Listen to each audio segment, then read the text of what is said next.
দুর্নীতি প্রশ্নে শুধু সরকারি কর্মকর্তাদের দিকে আঙুল না তুলে রাজনীতিবিদদের নিজেদের আয়নায় মুখ দেখার পরামর্শ দিয়েছেন সড়ক পরিবহন ও সেতুমন্ত্রী ওবায়দুল কাদের।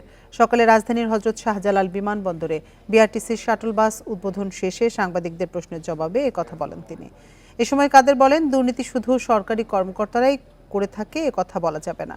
দুর্নীতি সব খাতেই আছে, তবে তা যেই করুক সরকার জিরো টলারেন্স অবস্থানেই থাকবে।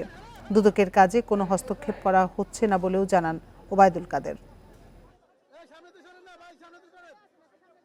যে আমি অ্যাজ এ পলিটিশিয়ান আমি আমলাদের করাপশনের বিরুদ্ধে বলছি, তো আমার এখানেও তো করাপশন আছে, নেই?